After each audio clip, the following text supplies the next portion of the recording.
Hi, I'm Karen Downing Ripley, and I invite you to join me on a recent, unexpected side trip to Brittany, France, during the 80th anniversary of the city of Plélo's remarkable liberation celebration, and learn why Bretons and Americans remember and honor our shared DNA of World War II.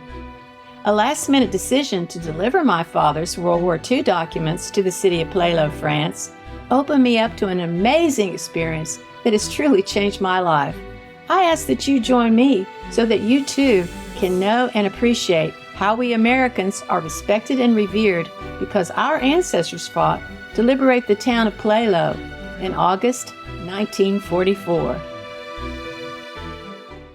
As Burt and I traveled toward Plélo, I had time to think about my dad and how we met and how much we had in common.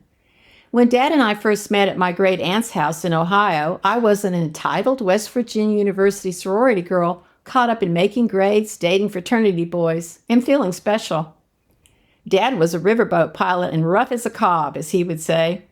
I suppose I could have rejected this wild man, but I was his daughter, and I loved him. It wasn't by intention, it just was. I wanted to learn more about my dad and our Downing family roots. Adams County is nestled in the Appalachian Hills of southern Ohio on the Ohio River. My ancestors on both my mother's and father's side have lived there since the frontiersmen had come down the river to trap, and the settlers had followed them to farm. Some of my Downing ancestors were from the British Isles, Germany, and France. Others were Shawnee and Cherokee. Some of the first Downing men who arrived with the English military had married Native American women. Others fought to secure their fledgling pioneer communities and were Indian fighters. When I went into the hills with my dad, I found the people friendly, self-sufficient, and proud. They were less interested in what you wore than what you knew, less who you knew than why you knew them. While it was strange in many ways, I found it somehow familiar. Perhaps it was my mother's lilting southern accent that she retained throughout her life, or past memories of the beautiful Appalachian Hills, or the sounds and smells of the forests with their deep black rivers raging through the hills. Everyone lived near a river or stream. These were the only places flat enough to build on. No matter where we went, whether up a mountain or down a river, with my dad as my guide, I immediately felt right at home. Much of my childhood was spent in South Texas. My stepfather became a commercial pilot after the service and moved us to a nice area in San Antonio when I was in the 6th grade. He was gone most of the time flying. Mom and my 3 sisters, Jerry Lynn, Heather, and Rhonda, lived in suburbia, where everything was newly constructed under a huge blue Texas sky. Everything in the suburbs was new. Dad lived in the hills of southern Ohio, where his people had always lived. Most houses were over 100 years old. The hills were tall and the trees covered the sky. Everything in Appalachia was old. I was excited to experience a totally different culture. My dad and his family made me feel like I belonged. Belonging was something I had not felt with my mom's family. My adventurous spirit was scary and unnerving to my Texas family. My mom would ask me not to scare her by telling her what I'd been doing. She often talked about how I would soon be out of the house, leaving her with her new family. I remembered how my mom had darted those steely blue eyes of hers at me when she would say, "You are just like Delbert," in a disparaging way. But it turns out she was absolutely right. We were alike, and we got each other. My dad became my hero long before I learned of his World War II medals. When we did get together, I found someone who really was just like me. I never felt like I fit in with my mom and my 3 little sisters. I loved them dearly, but I was much older, and when I left for college and returned, I was a stranger and an interloper to them. They didn't like me invading their territory. I simply no longer belonged. Dad and I tore up Adams County, Ohio. We knew how to have fun. We would ride through the Ohio countryside in his custom Cadillac, meeting old friends, cousins, and ancient relatives. We would also make stops at Dad's ex-wives to see my 3 younger brothers, Greg, Doug, and Shane. We'd all jump in Dad's truck and explore Indian burial grounds and the Underground Railroad and myriad other points of interest and intrigue.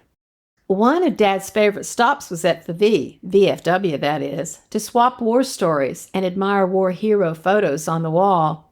There were many tall tales exchanged. but none were as intriguing as Daddy's.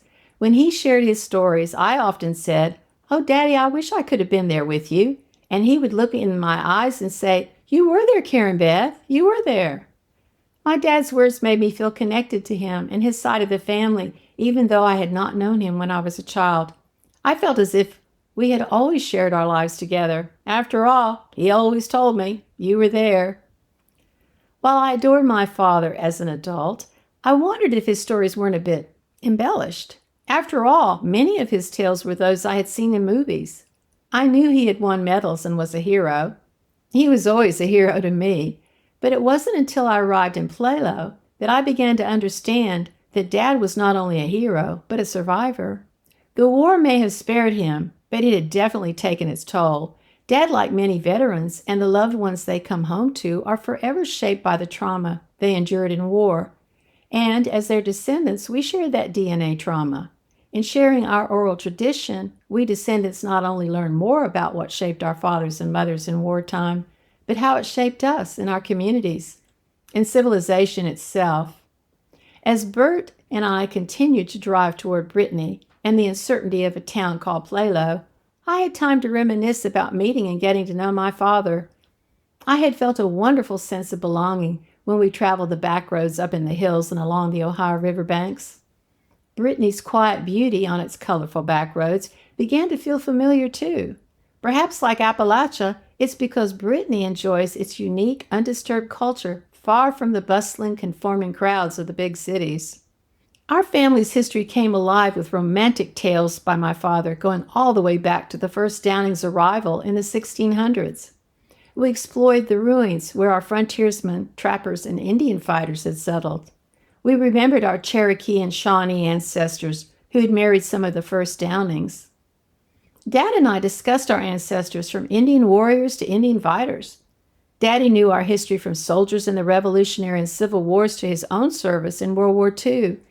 With his historical perspective, I had a greater understanding of my legacy.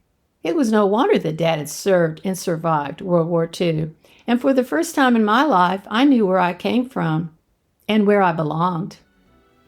Be sure to join me for the next episode of You Were There, Karen Beth. Travel with me as Bert and I continue toward Plélo through the beautiful Brittany countryside. Learn how I began reading Daddy's and Colonel Hamsley's war documents as we got closer to Plélo, and how I couldn't believe what I discovered. Belt up and get ready for a wild ride as you learn what happened when Lieutenant Hamsley led 5 tanks and 20 men of Patton's 3rd Army, 15th Cavalry Reconnaissance Troop B into battle to liberate the city of Plélo in Brittany, France on August 7, 1944. See how the World War II DNA trauma we share with our fellow European descendants brings us together with sadness, thankfulness, pride, humility, and above all, responsibility.